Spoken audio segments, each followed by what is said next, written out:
Okay, that's interesting.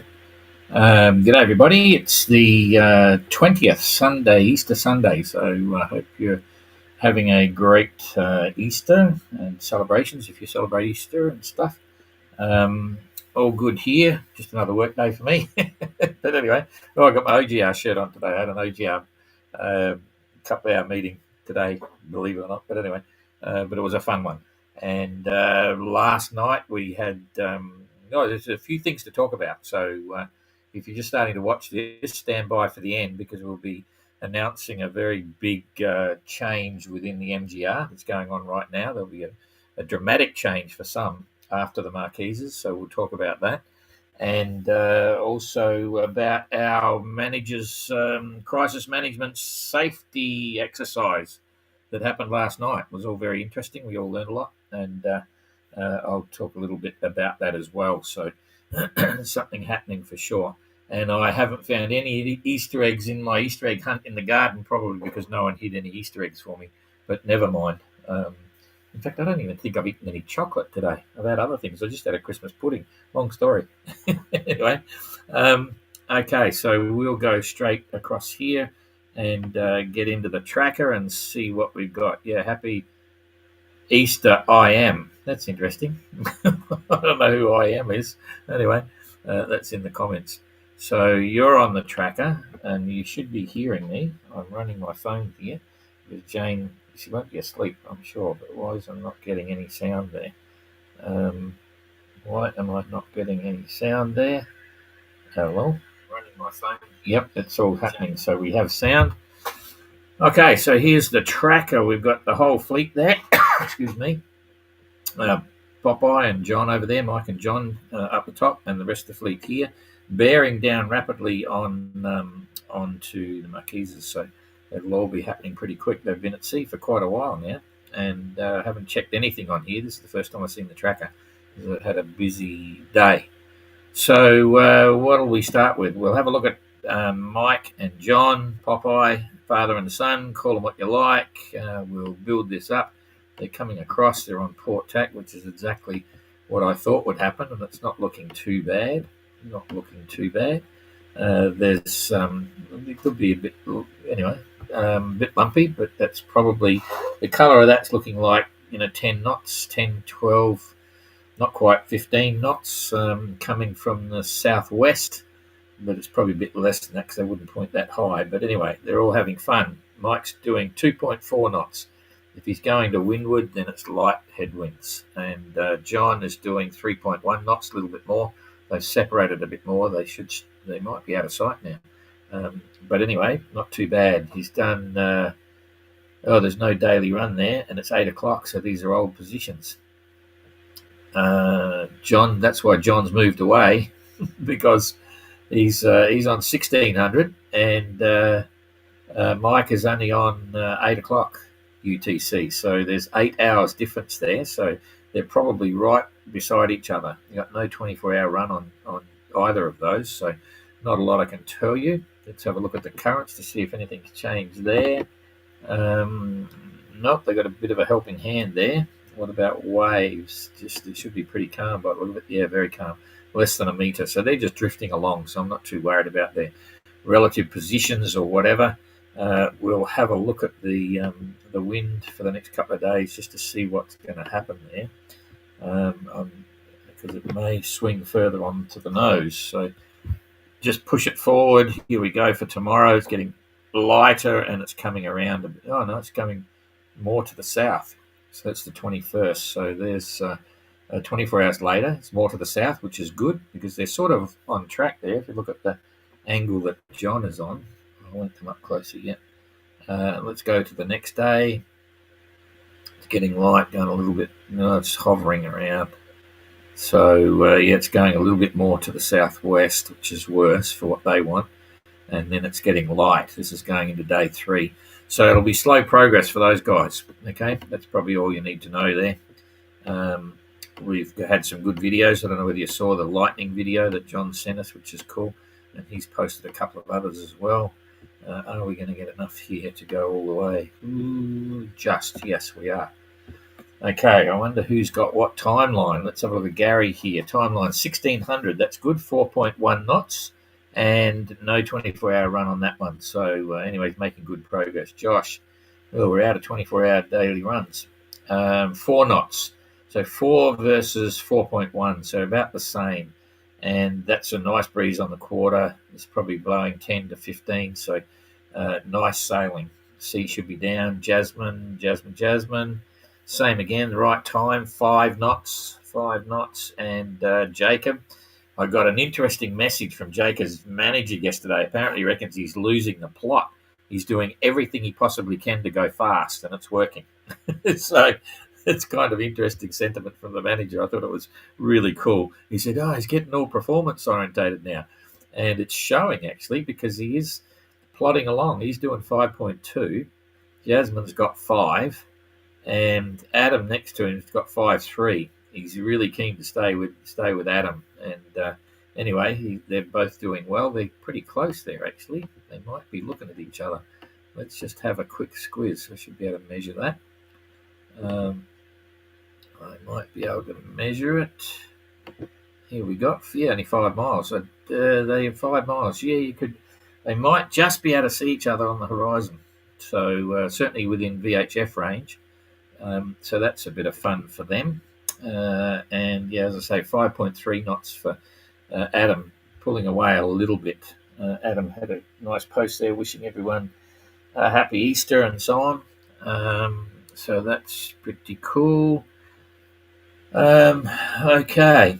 Mark's doing 5.2, so just plodding along. He's out on his own there at the moment. And Urton is doing 4.7. Right timeline. Still hanging in there. And Christian doing 5 knots. So nice breeze, though. I'll shoot that down. They've got great sailing. They'll be enjoying this. And I know they are. I got another call from Urton this afternoon, not long ago, after he received the big news about post Marquises and the changes happening and stuff. So I'll tell you about that later in a minute. Eric's doing 4.9. So 4.9 for Eric, 5 for Christian, and 4.7. Doesn't that sound about right? You know, Ayrton's always a little bit down. He's very relaxed, having a great time. Christian's trying to go as fast as he can. He's got 5. Eric's doing the same, but he's probably got a bit less wind, so 4.9. Canadan, thanks for the Easter message, Canadan. Very nice of you. You're obviously happy with what's going on. 5.4. There goes Dan. He wants to be out there. He's trying desperately to join the lead group. And you can see, I'm seeing on my computer screen, I'm seeing inconsistencies here. There's sort of lighter blue patches in and around the place. And then there's heavier green patches back here as well. So it's still a bit localized, which could be affecting people. Anyway, Peeler, 4.8. So 4.8 against Dan, 5.4. And Kerry, 4.3. Is that right? I'm going to do it on the screen. 4.2. Jeepers, 4.3. I must clean my computer. 4.3. Okay, and Peter's doing 4.8. Yeah, it wasn't a good move to go down south for whatever reason. Not the fastest speeds right now. The two first and second are pulling away from Kerry, and Kerry's altered his dive south. You can see he was coming down here. Is that the brightest we can get? No, there we go. He was doing the big dip down here for some reason, and now he's leveled out because it was looking as if there was less wind down the bottom. Although he won't know that because he hasn't got Starlink, which is a bit of a bother. But his manager's got a new Starlink for him already and taking it out to Fiji. So he's got to go all the way to Fiji without Starlink, which affects his ability to get weather. Although he has got an Iridium Go, which will give him the grid files, which aren't as easy to read. But hopefully it's giving him some info. And his manager can also give him something. He's got a satellite phone there that's working. So now the big question on number 2, 5.3. That's okay. Right timeline. And Renaud, 5.7. There you go. He's always just punching just a little bit above the rest of the fleet. So obviously sailing very well. So I can't give you much more than that, but let's just see how the distances are from bow to bow. on course for these two and see if anyone's making any inroads. Probably about there. 105. Looks like Renault is pulling away from Dan Turner, and to come back here to Kerry. Kerry's probably about there. So Kerry now dropped back maybe 50, 60 miles behind that, and then from Kerry to Pila is about another 50, 60 miles to Pila, something like that. So they're all within shooting distance, which is pretty cool. So that's about all we've got there. Let's just roll the weather for 2 days. That's probably a bit too small. I'll leave it at about there. Okay, so if I then get out of that, I've got to hit. Cheapest. I was on the wrong weather. That changes the whole story. Sorry, I forgot to move it. You probably sent me a message saying, hey, you're on the wrong weather. Okay, so our overview, it's light through here. Funniest one, you can see there, Kerry's got absolutely less wind down here than up the top there. And Renault's still sailing well. It's showing he's got less breeze, but I'd say that's possibly still extending down through there. It's still a bit localised, but this will make sense if we just push this up a bit. Even Ayrton's got, it's pretty constant through there, but there's definitely some lighter patches around the leaders here. The first three there, and even Pila a bit. So, okay, so I'll just bring that back one more so we can see the whole fleet, and then I'll just push this through. It's not moving because I've got to hit that. Okay, so I've got that there. Rightio, here we go. So what's happening here, it's all filling in. The guys at the back are going to get it before the guys at the front. Renault looks like he's going to be a bit lighter compared to the rest of them, so there could be a bit of a catch-up goes on. And then 22nd, so that's a couple of days ahead. Here we go through, so there's 2 days ahead. So the next couple of days they've got pretty consistent. It's a bit fluky maybe, or a little bit lighter for the front guys. Sea state looks like it's going to be all in the blue, but I may be wrong. No, there's a bit of purple there. It's the swells coming up from the bottom, but the images I'm seeing from the guys are saying it's pretty good sea state. So that's on day 2 from now. This is day 1 back here, so that's day 1. Yeah, it's pretty reasonable, but it looks like the sea's going to pick up a little bit. I think that's about all I can show you here. So we'll come back to I think I've shown you everything. Clouds is a bit patchy. I'm not big on clouds, but I'll see before someone asks me. There you go.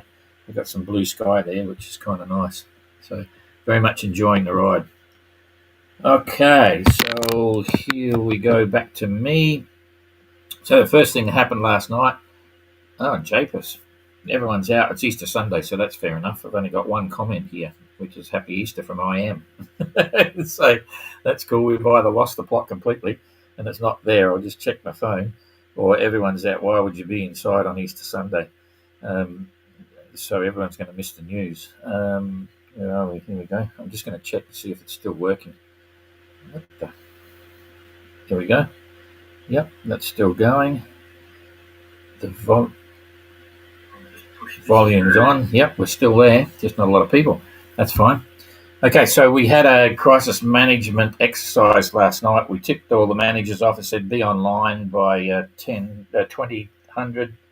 UTC last night.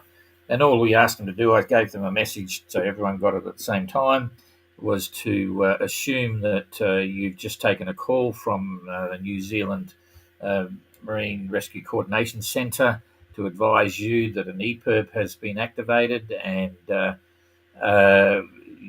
the manager is listed as the first point of contact, and could the managers confirm if the boat was in the area, how many people on board, and what particulars do you have about the boat. In reality, we would have already, for New Zealand, we would have given them the big file on the event with all the boats listed, but they don't necessarily go to that file straight away.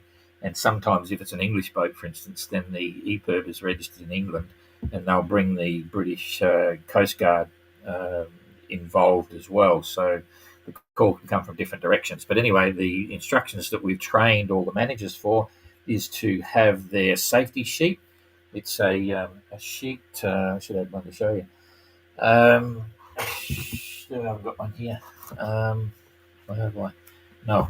Anyway, it's a sheet that has all of the details of the boat. It has pictures of the boat, satellite phone numbers, all that sort of stuff. And the managers have that, and they also have a crisis management plan that has some information about the safety equipment on the boat, everything about the boat, and they can email that to the Rescue Coordination Centre pretty quickly. They answer the questions on the phone, tell them as much as they can, and then they say, look, I've got all the data here, I will email it to you. So the test for the entrance was to do all that. Imagine that they've been contacted, and straight away, and the clock's running. Email me tonight or last night now the copy of the crisis management plan and a copy of your safety sheet, and so on. And the results were mixed and varied across the fleet. But the bottom line after that exercise, everyone had a much better position of their responsibilities in relation to them receiving such a call, like a distress call. Because as some of you may or may not know, the first line of responsibility for the safety of the entrance in the MGR rests with their manager, okay, not with Jane and I. So as an organiser, we've handed that responsibility individually to each manager. And the other thing that the managers do is they keep monitoring the tracker, and they have to advise us if they see them miss more than 2 or 3 pings in a tracker spots every 4 hours. Because sometimes we don't see it because they can watch their own entrant and so on. And so once they've got that call, it goes from there, and then we advise the managers also to contact us after they've done all that, and so we can then come into the loop and also assist the managers with the way they're managing it, and also if the we might be able to assist the Rescue Coordination Centre as well with further information in relation to the tracker, because the tracker is we're able to manage that very quickly. We have a console. It's basically a computer program. We get onto the console and we can close up the position reports from every 4 hours down to every 10 minutes if we want. If we believe they're in distress, we'll bring it up to 10 minutes or whatever. And there's various tactics that we can all use then, the Rescue Coordination Centre ourselves, to see if the person's still on the boat or if they're not connected to the boat or if the boat's drifting apart from a life raft or if they're in the water, all these sorts of different things. So it was the first part of a little test to see how it goes, and some valuable lessons were learned. So that's cool. But now here's the big one. The breaking news. You guys are the first ones to get it, and that's always the way. If you're watching these tracker updates, you'll get it first. I'll probably make a post about it tomorrow, because by then the entrants should all know about it. They were advised earlier this afternoon by email and by email to their managers and also to them, because some of them are getting their emails on the boat. But we're banning a certain aspect of the Hydrovane operation on the 580. Now,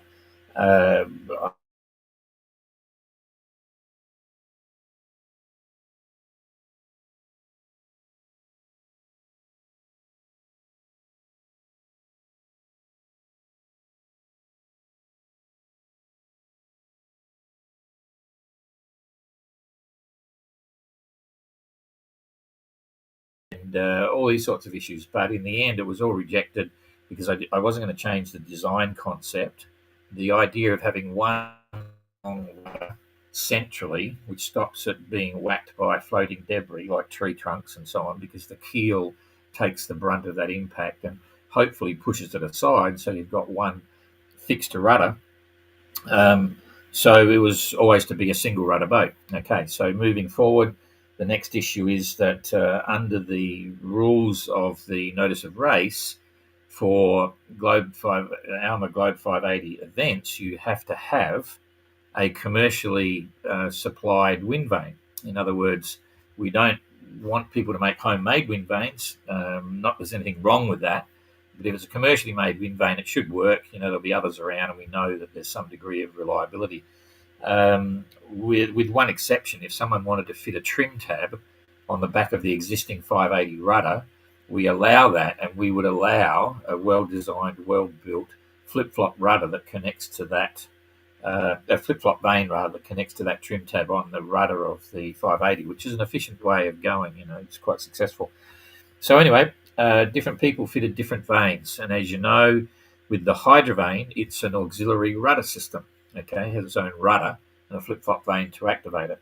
Um, uh, the other issue is that because the Hydrovane is quite heavy and the rudder in the water is basically the same size as the original 580 rudder, we have allowed, under certain conditions, for the 580 rudder to be removed and the Hydrovane fitted centrally as a substitute for the main rudder of the boat. So you fit your Hydrovane centrally, you've got one rudder in the water, and when you need to use your tiller, you just steer it by a tiller, you disengage the flip-flop vane, steer with a tiller, and you've got that's it. It's one rudder in the water, and the Hydrovane steers when you need a wind vane. Okay, now Hydrovane preferred to see an installation that maintains the integrity of the main rudder of the 580, and you mount the Hydrovane offset to one side. And in fact, that's the way Hydrovanes are installed on virtually every boat that you see sailing with a Hydrovane. And there's a reason for that. If it's like a Beneteau or some other cruising boat or something, you have a rudder centrally on the center line. If you put your Hydrovane then on the center line, you get turbulence from the water flow over the main boat's rudder to the Hydrovane rudder when it's operational, and that's not a good thing. So you kick it out to the side, you put the Hydrovane out to the side. And then to operate the Hydrovane, you would normally, and it's part of the procedure, you lock off the ship's rudder. So the main rudder on the boat is now fixed, and the Hydrovane rudder is actually steering the boat. Okay, and that's how it works. Now, with the 580, when you have the 580 rudder there, and you decide to do an offset mount on the transom, that's fine. And what you're supposed to do when you operate the Hydrovane is do the same thing. Lock your own rudder, and the Hydrovane rudder is in the water, and it's then steering the boat. Okay, but in reality, what's happened is that a bunch of the Hydrovanes that are fitted on the 580s have a permanent link between the ship's rudder, the 580's rudder, and tiller, I should say, and the tiller of the Hydrovane. And what that means is that they're never separated. So you have two rudders in the water now, and both of those rudders are working in unison all the time. Okay, and you may remember, that when the boats were coming across Panama, I actually drove behind Reynolds' boat, of all things, looking at those two rudders for 3 hours while we drove across the isthmus to the other side. And all the time I'm doing it, I said, this is dynamite, because the difference between one rudder in the water and having those two is massive. And once again, I come back to basic aeronautical knowledge, because I was a pilot and stuff. And you just understand how the water flow over those two rudders is just going to be amazing, and it creates a slot effect and all sorts of things, right? And it's always been in the back of my mind, really bugging me, because that's just like basically a big performance increase. So, but I've been busy, and one thing leads to another, and I've been watching what's been happening again on this leg of the race, because I hadn't previously understood the ramifications of that. And on this leg of the race, to my mind, it doesn't take long to understand that there may be quite a significant performance advantage to having two rudders in the water with a permanent link between the two. And it comes down to the simplest explanation, is like this, that when your wind vane is steering, you have to balance the sails with your wind vane, because if you don't balance your sails, the sails will override the power of the wind vane, and the boat will sort of lose course. It'll round up and do all sorts of things, right? Now, you imagine this. If you've got two rudders in the water, right, and they're both working together, so it's twice as big as the normal Hydrovane, it gives you the opportunity to actually put more sail up and put more pressure on the boat, because those two rudders are actually going to work much better than one.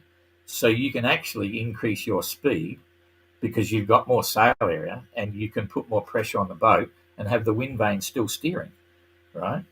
And conversely, even when you're hand steering, so you disengage the hydrovane, when you're hand steering with the ship's tiller, you've actually got two rudders in the water. You've got the hydrovane rudder plus the 580 rudder, and that gives you a lot more power and authority on the helm.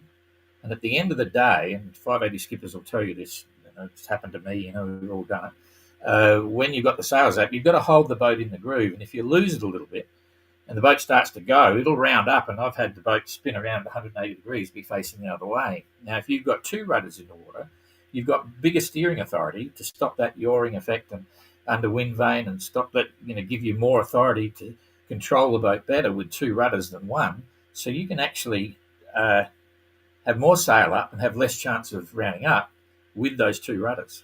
So basically, after considering all of this, and I actually spoke with various entrants during the course of this leg, and I was watching what's going on, and I concluded we have to do something, because what it means is that if you've got the budget to buy a hydrovane and set it up like that, why wouldn't you? You would. If you haven't got the budget, then you're disadvantaged, all right? And we don't want this to become there's lots of reasons there why we should get rid of that whole scenario. We don't want to have hydrovane boats and non-hydrovane boats, and that can do this and can do that. So we've just made a decision today that we will ban the link or the linking of those two rudders. And what will have to happen is that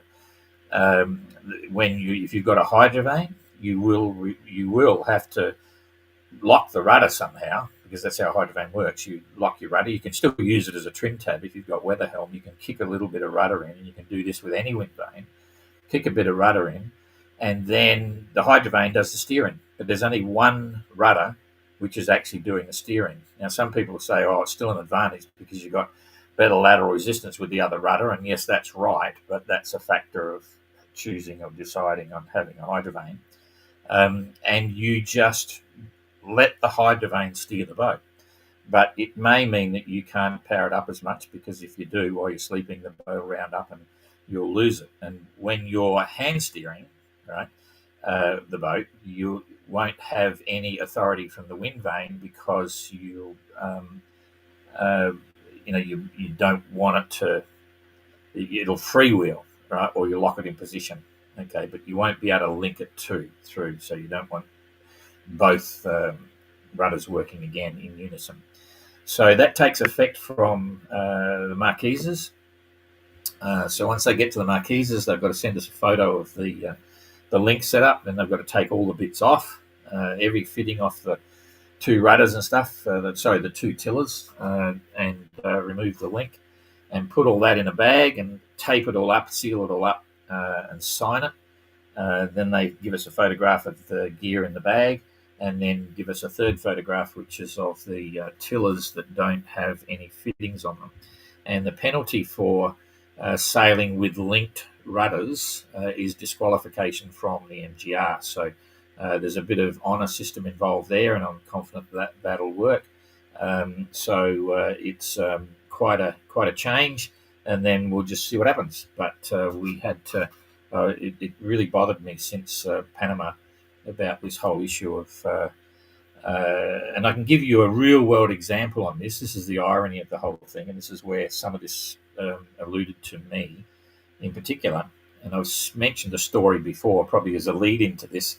I got a Beneteau 423 in Fiji, and I sailed it from Tahiti to Fiji non-stop. So it was two-handed. And we have a hydrovane on the back of the boat, and we also have an electric autopilot on the main ship's rudder. And Jane, being Jane, after getting a bit bored halfway across the paddock, is keen to go fast, and I was blown away with the boat. It's a great boat. And so I was either using the hydrovane or I was using the electric autopilot. Anyway, we're using the hydrovane, and you've got to balance the sails, usual deal. And I knew I could go faster if I was hand steering, and it's a beautiful boat to hand steer. It's a Finno design, beautiful big spade rudder, and it's great, good fun. But then you've got to put the wind vane on because you want to go to sleep or go do something. And so I knew the line of losing it. And so I just balanced the boat, and the Hydrovane does a great job. And we're still doing, sixes and sevens and eights and stuff. And then sometimes we'd have the autopilot on, the electric autopilot, and you do the same thing. If you've got too much sail up, and if you're on a beam reach, as soon as you start to come up, you actually go, power wind increases, it starts to heel over more, and then the autopilot's struggling, and the off-course alarm goes, and blah, blah, blah. So Jane came up with the idea, so why don't we use both, and then we can just go for it. And I thought, that's not a bad idea. So that's what we did. So we engage, the Hydrovane's engaged, and if the Hydrovane's having trouble sort of holding it, and we want to go faster and shake a reef out or something, if I put the autopilot on, you can go for it. You can get an extra 2 knots, really, without even trying. Just you have the electric autopilot going on the same course, you have the Hydrovane going, so you've got 2 rudders now working independently, but they do the same things, sort of thing, because as the boat starts to round up, the Hydrovane's turning down to try and pull it back on course, and the electric autopilot's doing the same to pull it back down on course. We could go truckloads faster, and that's effectively what happens when you've got 2 rudders in the water with the 580. So I've had real world experience on this whole subject. So there's no question that that little link creates a considerable, potentially, I won't say it absolutely will, but I'd say it may allow or provide a real advantage. So we're knocking it on the head. So everyone will be back to, I'll leave it as it is to Marquises, because we're in the middle of a leg and I don't like, or a section, and I don't like, changing it midstream. So once they get to Marquises, it's a little job they have to do. So a long story for short question, but it was quite a decision to make, and it's been made. So most of them will know what's going on already, if not sooner. What else can I tell you? That's about all. That's enough. It's Easter. We're not supposed to be working. Anyway, okay, I've got to start looking up at some of these people. G'day, so happy Easter to you too. Graham, hi, Don from Scotland at anchor in a beautiful wee loch. Oh, good on you. It's next to the famous bridge called the Bridge Over the Atlantic. The Bridge Over the Atlantic. Oh, right, okay. Sounds cool. Have you changed the rules for the next race or equipment requirements? Biggest fan from Oregon. No, we haven't. I haven't announced the next pre-notice of race for the 2029 MGR. That'll come after the Transat. I'm struggling to get the Transat notice of race out for 26 yet. So once I've done that and it's gone, we will get it out. There's a strong interest in the next MGR, but anyway, and I can't see a huge amount of changes on anything associated with the way we've got it right now. If anything, there will be minor things. We learn something from every edition of an event that we run. So it'll be a pre-notice of race initially, with entry, opportunities to get an invitation to compete in the race, and that'll stay as a pre-notice of race for about a year, and then it rolls over to the official notice of race. And during that period, it's if we decide to change something, we very easily do. But generally, safety equipment is always world class, world's best practice, and we've already nailed that with this lot. There will be a little one that's just having a rope down the side. We'll make that compulsory. There's a few things. So there are a few little things, but nothing that's going to affect anyone from planning and building them 580 now and getting themselves organised. So thanks for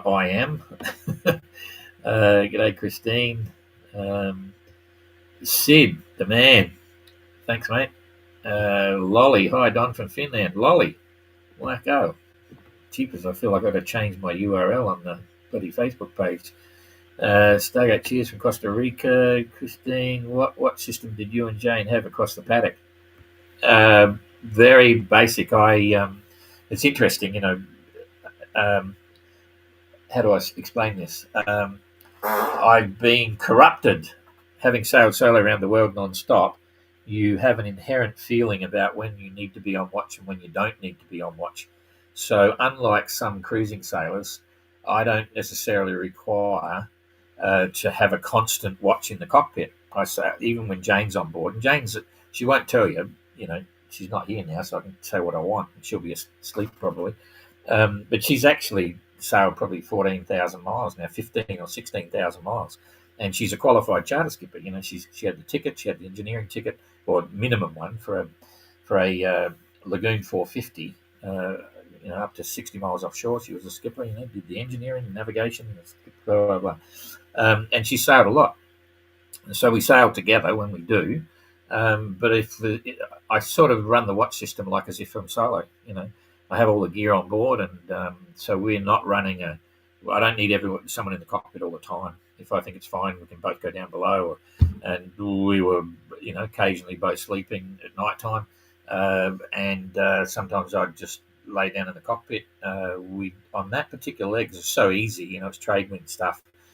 We actually didn't set a watch routine. If the weather was a bit funny, I'd say, Jane, I'm in the cockpit, and I'd say, look, give me a couple of hours, I want to get down, whatever.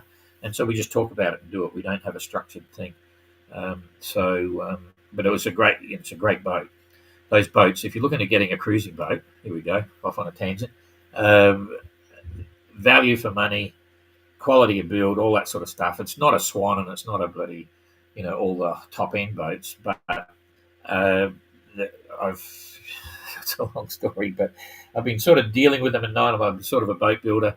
I was Goyo representative, Goyo agent in Australia for a long, long time. So from the mid '80s, I was dealing with all the Goyo gear, which is on all the production boats. I knew the Genots and the Beneteaus, this and that. And the short story is, I got no criticism of any boats, but value for money.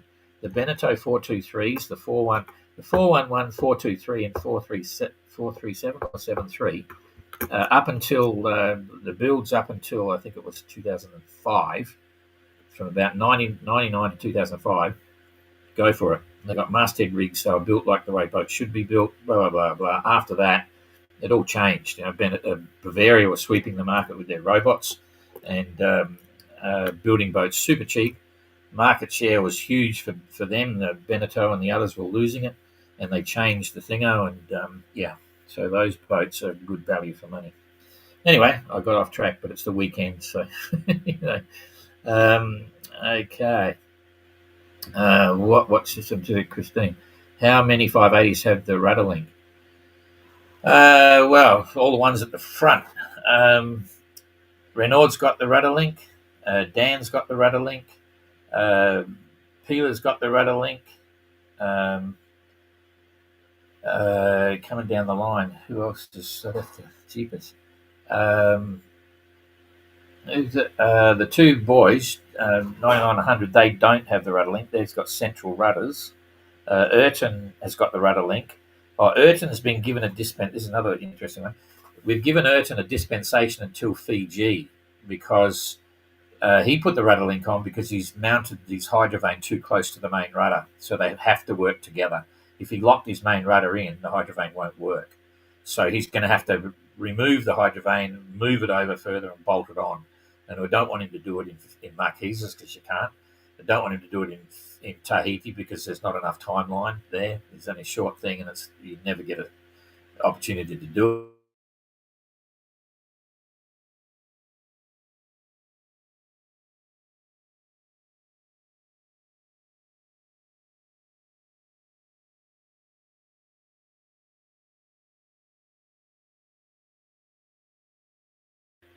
I think that's all, yeah. That'd be right. I'm going blank on it because the others have got. I think that's all. So, okay.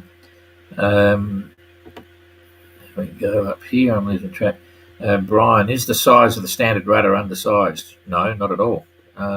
Because it's not undersized. We went through this argument a long, long time ago. It's designed and established with proportions that are commensurate with boats of that style, and it's not meant to be the fastest boat in the world. And to a degree, if the boat's over canvassed and rounds up, it's over canvassed, and you're going to stress everything else.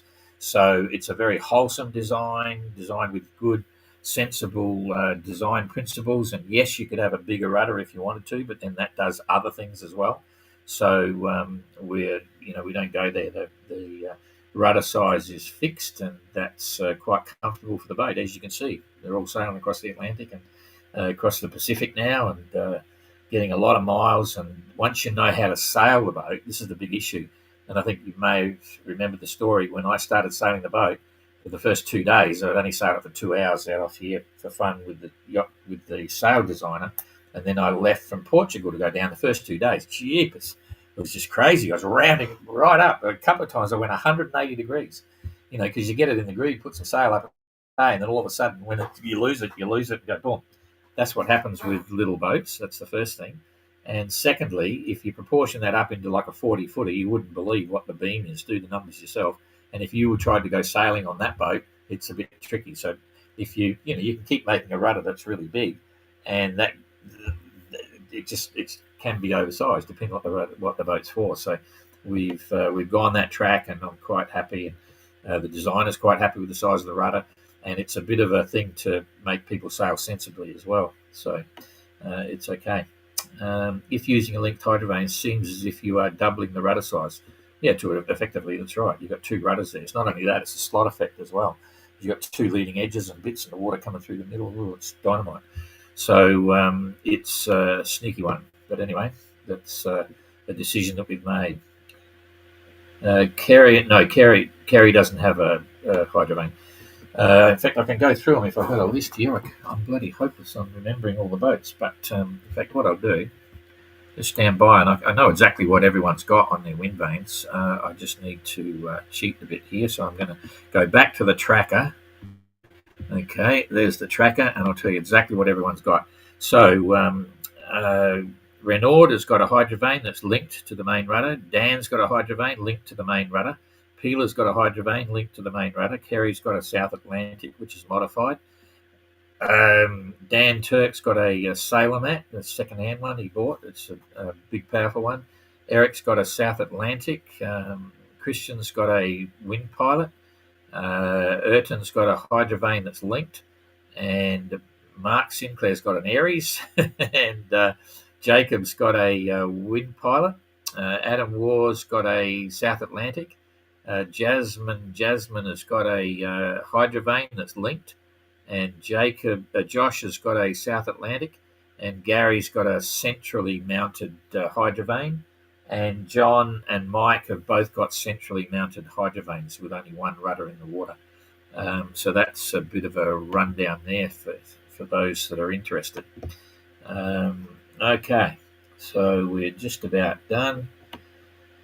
Graham, across the Atlantic on an Oceanus 473, great boats, 3 crewing total. Yeah, I've got to say, they're great boats, but it's interesting because Jane and I now got this juggle. Do we sell Adventure at the end of this year? Because after we'll be 6 months on board running the MGR from our little boat in Fiji. And then after that, we probably won't see it for 2.5 years. Do we sell it or hang on to it? And it's interesting because you then get on and you look at all the 473 is too big for us. We wouldn't want that. But the 411 or the 423 is ideal for us because we can still have friends on board and stuff. But the problem is, I would never ever sail any of those boats without a staysail or an inner forestay that you've got another sail on. Ours is technically a Solent jib, but we've got 2 furling gears up there. You've got to have that. You've got to have a good bunch of solar panels and a wind generator, and you've got to have the davits on the back, and you there's a few things you need, right? Dodges and bits and pieces, and it's surprising. I didn't find one other 423 that even had the inner forestay on the boat, and you'd absolutely need that. And anyway, ours is a beauty, and it's got all the skin fittings, all the hoses, all the valves, everything was changed over, and it's got all the Carver gear on it. We got the guy's brother actually owns the Carver gear, which, if you know, it's what all the Amokas use. I mean, the boat's just loaded with Carver stuff. It's fantastic, all really good gear, and the sails are dynamite and all that sort of stuff. And we said, oh, geez, how do we replace it? But it's going to cost we worked out it was going to cost us about 20 grand just to let it sit for a couple of years. And it's not, I hate seeing boats sitting. Bad enough, I've got another boat called Explorer over in England. We're waiting to repair that from the OGR, and hopefully it'll start next month. And then, it's been sitting there for over a year. Long story. So anyway, yeah, but they're pretty good boats. I mean, there's plenty of other good boats around. I'm not saying they're the only ones, but value for money, they can be good value. Keeper, yeah, I think we're going to have to. I could talk about this for ages, but it's probably getting a bit boring for people. And if you haven't seen it, there is a video. We did a video walkthrough on the boat. Um, it must be on the McIntyre Adventure site or something. I don't know. I forget. Anyway, that's probably enough. So that was quite a lot of talking, but there's a lot of stuff there. I'll have to change the heading. So thanks, everybody. Thanks for listening in. You will. I might not see you tomorrow. I've got a big appointment. I'm not working tomorrow, actually. I've got a day off. That's the funny part. I think Canadan sent me a message. Hey, Don, why don't you take a day off? Which made me think he must have seen the message come through. Yeah. Anyway, I don't mind. I said to him, I enjoy working on the MGR. I'm very proud of the fleet. It's an amazing story. What you guys and girls are doing is really quite something. And soon the world will wake up. What's going on? It's going to be quite funny. They'll say, "What? All these little boats racing around the world? What boats are these?" Blah, blah, blah. Okay. We'll see you later, everybody. Thank you. Witness history in the making. The McIntyre Mini Globe Race 2025. Small boat, huge adventure.